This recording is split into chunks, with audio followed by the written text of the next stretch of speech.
Welcome to IGNOUWALA. This assignment is developed by IGNOUWALA in association with Neeraj Publications, publishing the largest range, chapter-wise reference books including many textbooks and many solved sample question papers for various IGNOU courses.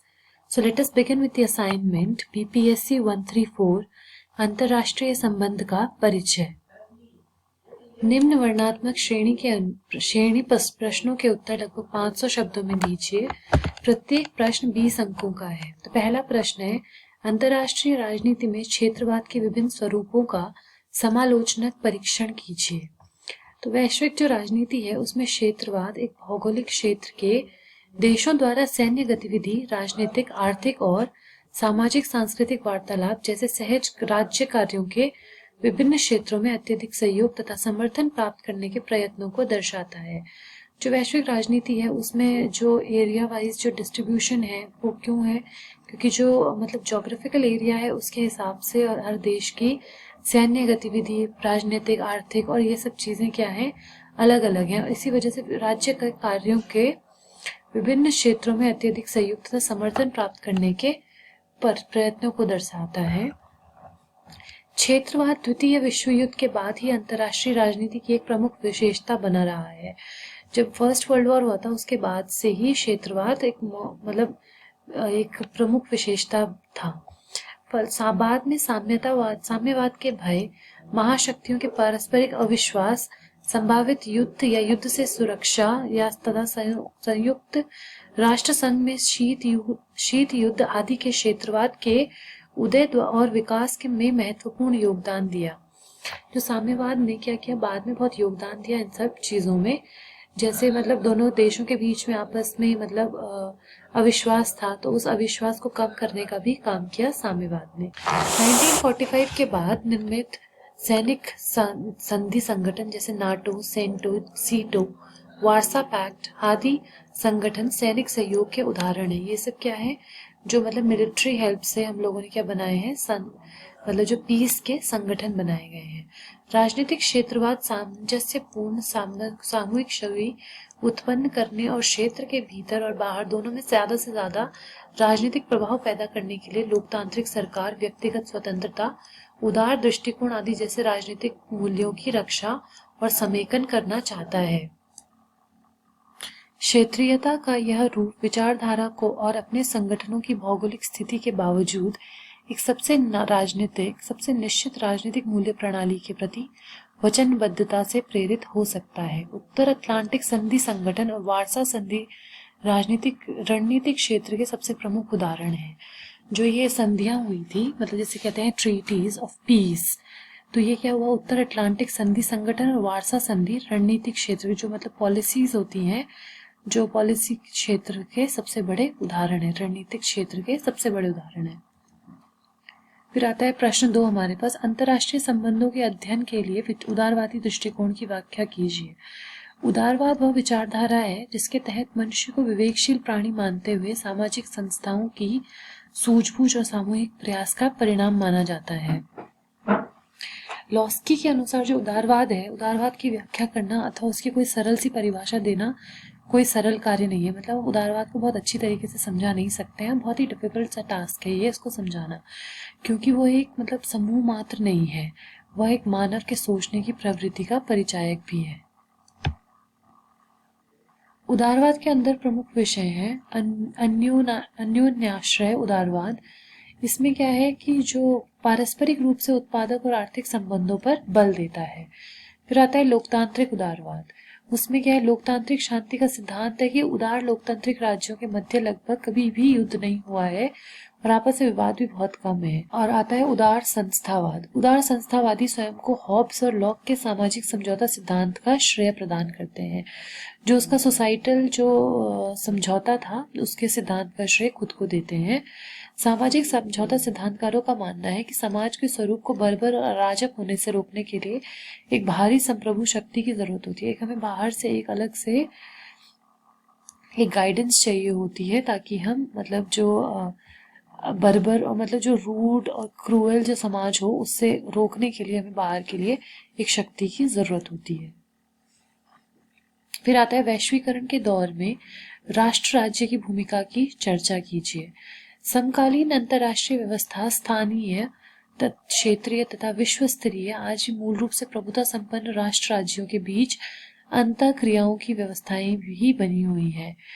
तो जो समकालीन मतलब जो same era में अंतर्राष्ट्रीय जो व्यवस्था है वो स्थानीय, क्षेत्रीय और विश्व स्तरीय, मतलब जो लोकल हो गया, फिर क्षेत्र का हो गया, फिर वर्ल्ड लेवल पे हो गया, आज भी मूल रूप से क्या है, प्रभुता संपन्न राष्ट्र राज्यों के बीच अंतरक्रियाओं की व्यवस्था ही बनी हुई है। आज के सार्वभौमिक मतलब यूनिवर्सलाइजेशन के दौर में अंतर निर्भरता के युग में राष्ट्र राज्यों को चाहे वह कितना भी शक्तिशाली क्यों ना हो अपने उद्देश्यों तथा शक्ति को नियंत्रण में ही रखना पड़ता है।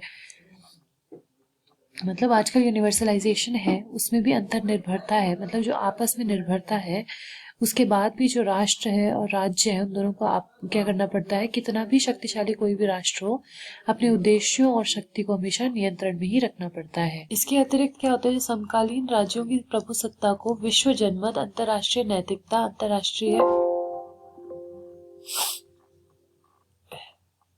अंतर्राष्ट्रीय कानून, बढ़ती हुई व्यापक अंतर्निर्भरता, विश्व शांति के प्रति वचनबद्धता, युद्ध की असमर्थता, सुरक्षा, एकल ध्रुवीकरण की उत्पत्ति तथा विभिन्न राष्ट्र राज्यों से विरत संस्थाओं के प्रादुर्भाव ने सीमित कर दिया है। तो ये सब चीजों की वजह से क्या हुआ है कि ये जो इन सब चीजों की वजह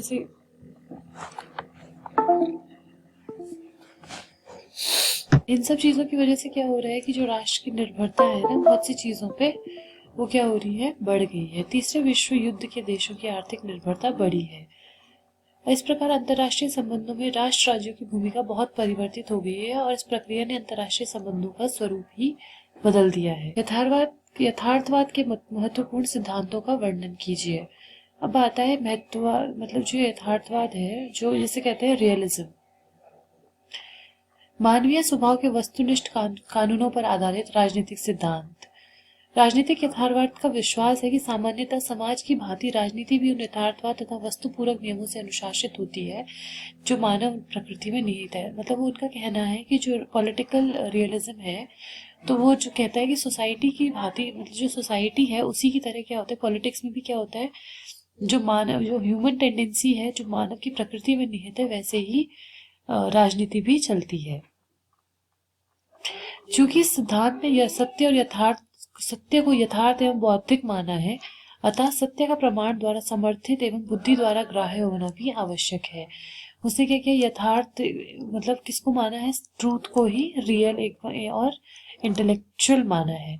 तो इस तरह जब एक परीक्षण तर्क संगत युक्तियों के सहयोग से होता है तो केवल वही हमें विदेश नीति के वास्तविक स्वरूप को जानने में तथा राजनीति के सिद्धांत निर्माण में सहायक सिद्ध हो सकता है। राष्ट्रीय शक्ति के रूप में परिभाषित राष्ट्रीय हित।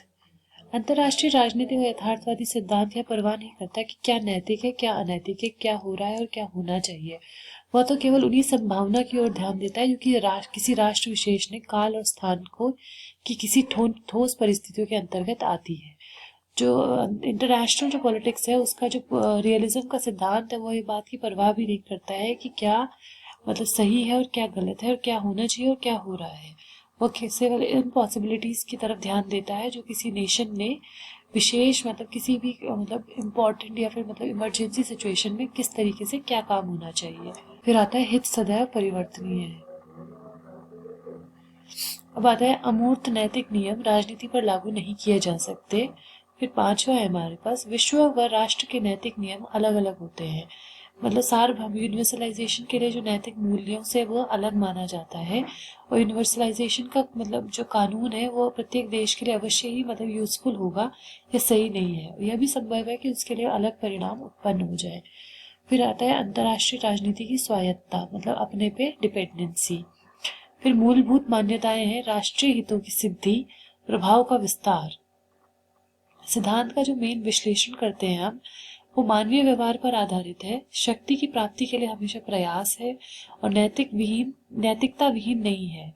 फिर आते संघर्ष की आवश्यकता। 21वीं सदी के में संयुक्त राष्ट्र सुरक्षा परिषद के सुधारों पर चर्चा कीजिए। संयुक्त राष्ट्र मतलब यूनाइटेड नेशन संघ के जो चार्टर है उसका अनुसार यह दायित्व है कि मानव की सामाजिक और आर्थिक भलाई के लिए विभिन्न संसाधन जुटाए। तो मतलब यूएनओ का मेन मोटिव है कि वो जो मतलब ह्यूमंस है, जो ने मतलब वर्ल्ड है, उसकी भलाई के लिए, मतलब जो सोशल भलाई है और फाइनेंशियल भलाई है, उसके लिए विभिन्न साधन जुटाए। उसका मुख्य उद्देश्य क्या है? सामाजिक विकास और न्याय तथा उच्चतर जीवन के स्तर को प्रोत्साहित देना है।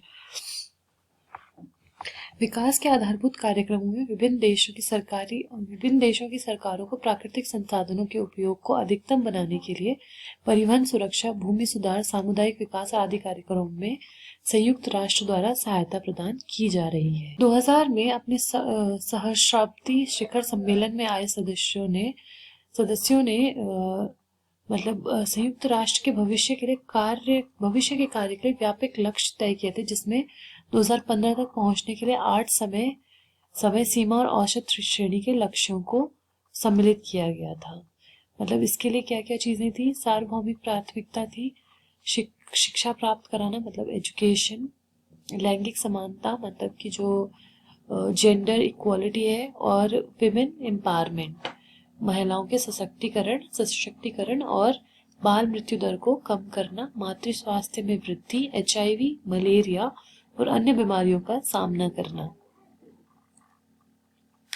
अब आता है हमारे पास लघु श्रेणी प्रश्नों का उत्तर। फिर उसका मेन ये है द्विध्रुवीय प्रणाली। द्विध्रुवीय प्रणाली क्या हुई?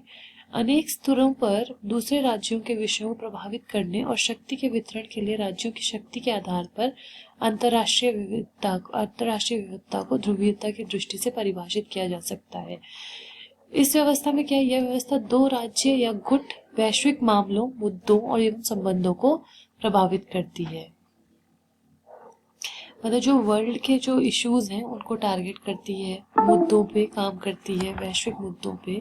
जो द्विध्रुवीयता है उसका सबसे बेहतर उदाहरण माना जा सकता है अंतर्राष्ट्रीय विविधता, जो कोल्ड वॉर था उसके टाइम पे, जो कि अमेरिका और सोवियत यूनियन के प्रभुत्व में थी। फिर आता है यूरोपीय संघ। उसका उद्देश्य शांति को बढ़ावा देना था और एकीकृत आर्थिक और मौद्रिक व्यवस्था का गठन करना है। तो ये क्या है? 27 जो जितने भी यूरोपियन कंट्रीज हैं उनका एक एसोसिएशन है, जो व्यापार मतलब कि जो हम ट्रेड करते हैं और इकोनॉमी और सामाजिक समस्याओं को दूर करने, उन क्षेत्रों में समृद्धि और उत्कृष्टता को बढ़ावा देने के लिए बना है। फिर आता है संगठनात्मक। उसका जो ढांचा है वह एक परिषद है, संसद और आयोग सहित 3 आयामी शासन प्रणाली द्वारा कार्य करता है। इसका प्रमुख कार्य क्या है? नवीन नीतियों और कानून निर्माण का प्रस्तावित करना है। वह आता है न्यासिता का परिषद।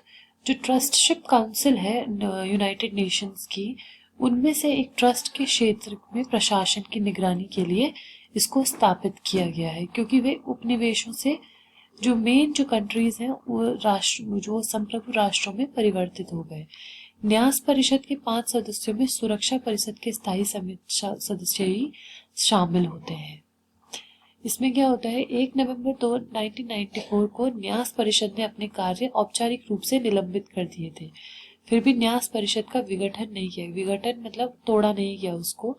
वह इस प्रावधान के साथ अस्तित्व में बनी रही कि आवश्यकता के अनुसार इसे पुनः क्रियाशील किया जा सकता है। अब उस टाइम क्या हुआ था कि वो अलग नहीं, मतलब तोड़ा नहीं गया था, बल्कि उसको इसलिए रखा गया था कि बाद में कभी यूज करने के लिए उसको एक्टिवेट कर देंगे। अब आता है शक्ति सत्ता का संतुलन। शक्ति और सत्ता का संतुलन। परमाणु युग में शांति और सुरक्षा को स्थापित करने के लिए विश्व के सशक्त राष्ट्रों ने परमाणु की भयंकर बाढ़ से बचने के लिए व्यापक स्तर पर विभिन्न तरीके से शक्ति को नियंत्रित करने के लिए शक्ति संतुलन को निरूपित किया। मतलब शक्ति संतुलन बनाया गया। क्यों? क्योंकि जो न्यूक्लियर जो एरा है, इसमें जो पीस मेंटेन करने के लिए और अपनी सिक्योरिटी के लिए उनको एस्टैब्लिश करने के लिए जो वर्ल्ड के जितने भी सशक्त राष्ट्र थे, उन्होंने इससे बचने के लिए, इस शक्ति को नियंत्रित करने के लिए शक्ति संतुलन का स्थापन किया था। इसमें क्या होता था? कई नीति निर्माताओं ने राष्ट्रीय हितों की प्राप्ति का श्रेष्ठ मार्ग निर्देशक इसको बनाया, शक्ति संतुलन को। तो इसे अंतर्राष्ट्रीय राजनीति का यथासंभव मूलभूत नियम कहा गया। शक्ति संतुलन का अर्थ राष्ट्रों के बीच शक्ति के सामान्य वितरण से लिया जाता है। कभी कभी विशेष स्थिति में इसका तात्पर्य एक राष्ट्र से दूसरे राष्ट्र पर छा जाने से होता है। तो जो अलग अलग विद्वानों ने अलग अलग तरह के मत प्रस्तुत किए हैं इसमें। तो इसके अनुसार जो ये कैसलरे हैं उनके अनुसार राष्ट्र परिवार के सदस्यों के बीच ऐसी समावस्था बनाए रखना जिसमें उनमें से कोई भी इतना ताकतवर ना हो सके वो अपनी इच्छा दूसरों पर थोप सके। अब आता है बहुपक्षवाद। बहुपक्षवाद क्या होता है? जब सेकंड जो ये कोल्ड वॉर था जो कि जब खत्म हो रहा था उस टाइम पे अंतर्राष्ट्रीय संबंधों को जिस घटना ने सबसे ज्यादा प्रभावित किया था वो था बहुपक्षवाद का। तो बहुपक्षवाद देशों को सदस्य बनने के लिए किसी भी रूप में बिना किसी भेदभाव के गठबंधन बनाने की स्वीकृति प्रदान करता है। इसमें क्या होता है? बहुपक्षवाद का प्रभाव शीत युद्ध के बाद भी देखा गया है। अंतर्राष्ट्रीय व्यापार में जो इंटरनेशनल जो ट्रेड होता है उसमें क्या है, जो व्यापार संगठन का गठन हुआ, फिर नाफ्टा, ब्रिक्स, मानव संसाधनों का मुक्त प्रवाह और नए समूहों का गठन आदि बहुपक्षवाद के उदाहरण हैं। If you want to download the PDF of this assignment, you can visit ignuwala.com, and to get reference book for this subject, please visit Neeraj Books, www.neerajbooks.com, where you can get up to 50% plus 10% special discount offer on all Neeraj IGNOU books.